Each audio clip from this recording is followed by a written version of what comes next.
Hi, I'm Rob from robdonphoto.com and today we're going to be having a quick look at the Yongnuo YN565EX flash or strobe or speedlite, however you'd like to call it. Now, as you probably know if you've listened to the SEL photography podcast or watched any of the videos on my stream, I'm a big fan of buying stuff from the car boot, and I picked up this baby second hand from the car boot last week, and I've had a chance to play around with it for a while, and yeah, it's brilliant.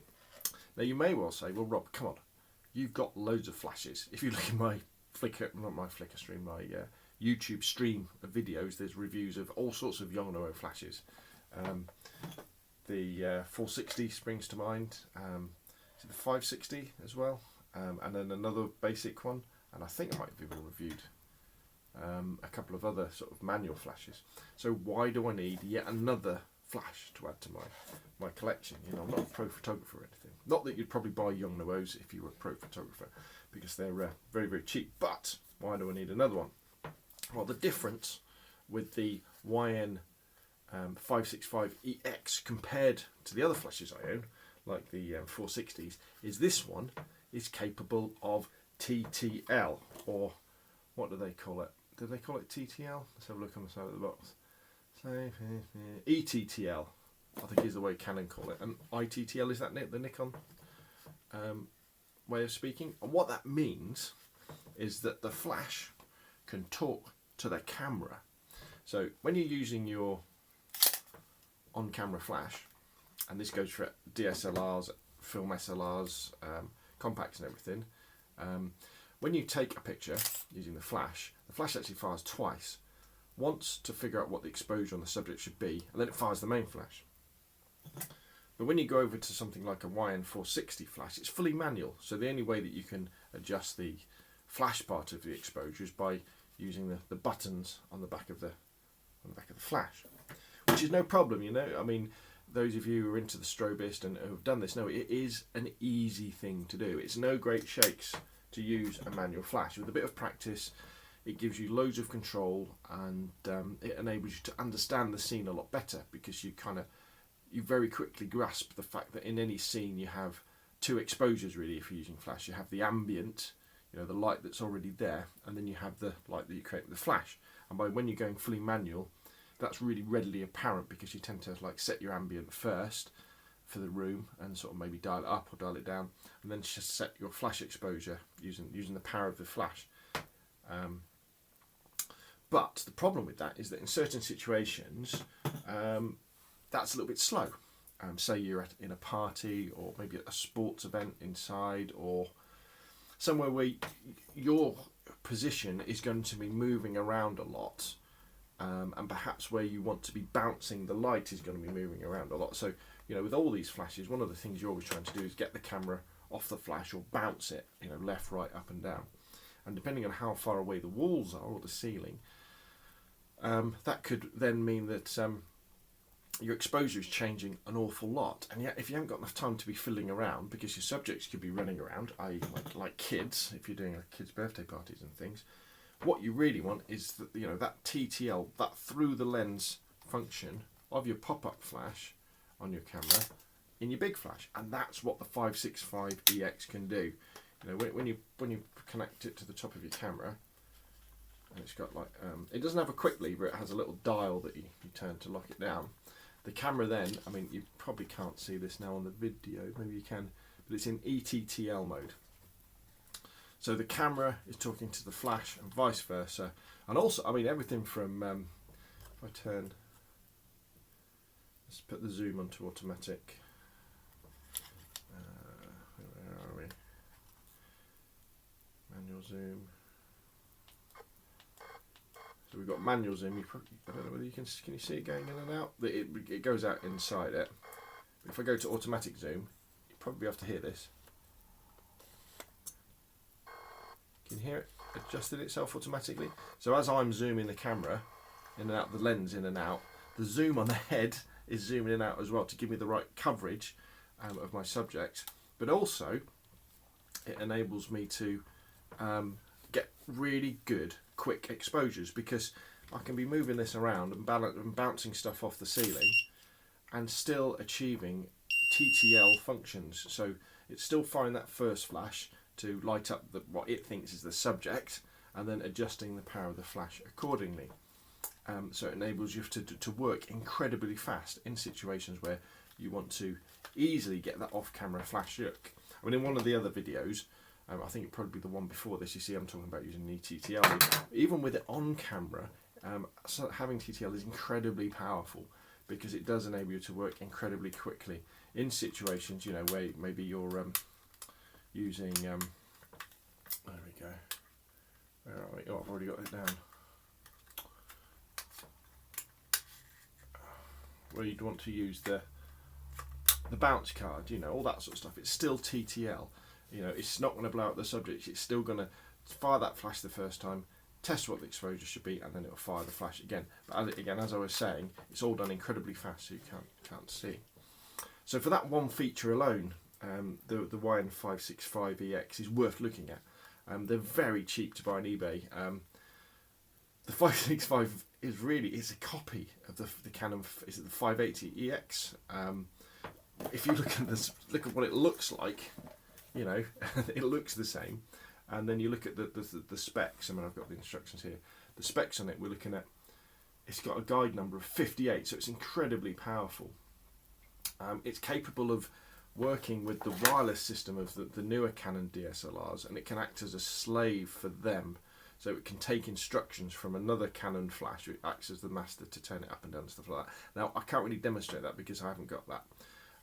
But what will be of interest to your strobists out there and people who are interested in using off-camera flash and manual flash is that it has this ETTL function, but you can very quickly with the mode button, we're straight into manual mode now, and then I can adjust everything from sort of full power down to 1/128th power as well. Oh, and while you're in ETTL mode, you can do flash exposure compensation, and you can do all sorts of funky stuff as well. You can do exposure bracketing as well with the flash and stuff that I'm not really into, but that ETTL function by itself is what I'm really interested in for that, because if I'm in a situation where, like, Valentino, our grandson's down and he's running around and I'm trying to get some flash pictures that look natural, because I'm going for that bounce flash sort of look, and he's running from room to room where the light's changing a lot and the ceiling's changing a lot and the wall's changing a lot, that ETTL function is very, very good indeed.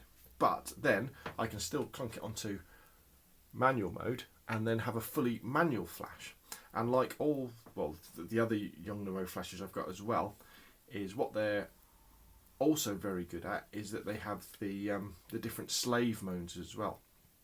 So on the 565, what we can do is I think we press and hold the mode button, and then we can have ETTL slave mode, which is to do with that Canon commander thing, slave 1 and slave 2. So slave 1, in slave 1 mode, what happens is the sensor on the front of the flash looks out for another flash firing and then fires straight away, basically simultaneously at the same time. So you can have a wireless system with no wires. And that works great with other manual flashes. However, if you're using it, say, with the pop-up flash on your camera or a flash set to ETTL or TTL mode, that's no good, because when the flashes fire that first pre-flash to exposure the scene, that will then set the flash off, so that's too fast. So what you then do is you go to slave mode 2, and in slave mode 2, what happens is the flash then sees that first flash go off, waits, and then goes off when the second main flash goes off as well. And in my experience, I've been playing for this about a week. The optical slave mode is a lot more sensitive than on the YN460s. It seems to work a lot better from further away, and seems great as well. Now, another feature that you might be interested in on these is they also have something called multi-mode, which I've never come across before. Didn't know existed on flashes. Let's put it into multi-mode. And what this enables you to do is to fire a series of flashes at a set speed and a set number of flashes while the shutter is open. To explain why would you want to do that, imagine, you've probably seen them, but a photograph, right, an image with a black background, and there's an owl flying across the photograph, and you have like one picture there of the owl with the wings up, and then one there with the wings down, and then with the wings up. that sort of thing. So we caught the animal 3 times in the same scene, and the way you do that is with a stroboscopic effect, which is what you use multi-flash for. You don't confuse it with high-speed sync, because it's not, because it's the reverse of high-speed sync in effect. You're using it normally in bulb mode or in long exposure mode, where the camera's staying still and the subject's moving in front of the camera. There's no ambient light, so all the light is being provided by the flash, and that the subject's going across like this, and it goes flash, and then it freezes it, then flash, and it freezes it, flash, and it freezes it. So in the same frame, on the same file, you get 3 different pictures, for example. So let's see if I can get it to do it. So I've gone to multi-mode, I've set it to 9 Hertz, so that's 9 flashes a second, and I've asked to do it 11 times. So let's see if we can see that. Let me turn the power down as well, so it'll definitely do it fast. You might not see this on the video because it doesn't pick it up. Let's see. Oh, actually no, that didn't work, did it? That's because I want to be in bulb mode. Again, what happened there is because I didn't have a long enough shutter speed, it didn't have enough time. So if I go to bulb mode, it should do it. There we go. Let's go to bulb mode. So we just keep firing. Right, here we go. There we go. Can you see? You see that? So it's the flash fired 9 times a second. So imagine you have something really fast moving across the scene. Again, the camera has to be still. You don't want the camera moving. You're not tracking the subject, because the flash is the thing that's freezing it. And in fact, if you tracked the subject, what would happen is the thing would stay in the middle of the frame and just get lit up 3 times. So that's how. Let me see if I can figure out how do I turn that down. So we'll do it a bit slower. So let's do it like 3 Hertz, so 3 times a second. You might actually see this a bit better. Here we go. So here we go. You see that firing away? That's quite cool. That, isn't it? I mean, that's amazing, isn't it? The fact that you can do that, and all of a sudden this different. I guess that's quite an old aspect to photography, because we're so used to now, say, taking 3 different photographs and then combining them in Photoshop or Lightroom or whatever we'd be using, but with that multi-effect. So as soon as I saw that, I went onto the internet and started looking up multi-type photographs, what you would use them and what sort of images, and there's not that much out there on the internet, so I'm looking forward to exploring that. I alluded to it in earlier, but the fact that what the 565 doesn't have, that the more expensive TTL flashes have, is it doesn't have high-speed sync. Now, as you're probably aware of, you know, the top shutter speed that you can sync your flash and your camera at, with the 350D, for example, it's 200th of a second, but you can push it up to 250th of a second, and you still don't get those black bars. But as soon as you're going up above that, say 500th of a thousandth of a second, as the shutters sort of coming across, you actually see those bars start to appear in the pictures. And so if you've got a flash that's got high-speed sync, what happens is, instead of the flash going off once, the flash strobes incredibly quickly, and so you don't get that effect. You lose power, but it enables you to take photographs of your subject. It's normally in situations where there's more ambient light, for example, and you can't use a slower shutter speed. Say you were trying to say you're outside on a summer's day, and you wanted to darken down the ambient light and then use flash to light up your subject. The problem is your camera's maximum shutter speed to sync with the flash is 200th of a second, and that's just not enough. There's too much light coming into the camera, and even when you're going down to, like, say, f16 or f22, there's still too much light coming into the camera. So what you really want to do is go up to like 1,000th of a second, so the ambient light, you know, goes down, so all of a sudden the skies become moody and dark, and then you use your flash to light up your subject. But despite the fact that I've gone into a big explanation of what high-speed sync is, the 565 doesn't have it. But for my sort of photography, that's fine. And I picked up this model second-hand at the car boot for £20. I love that. But yeah, I mean, they go pretty cheap on eBay. And if you're an amateur photographer, I mean, I guess if you're doing weddings for a living or a professional photographer, you probably don't want to use the Yongnuos, but unless you're using them just as a simple backup, because they're not renowned for their build quality and reliability. But if you're just getting into flash or Speedlites and off-camera flash. They're a very affordable, very affordable way of doing it. The only problems I've had with them so far is on my, I think my 560, this little bit, as the little diffuser panel has popped off.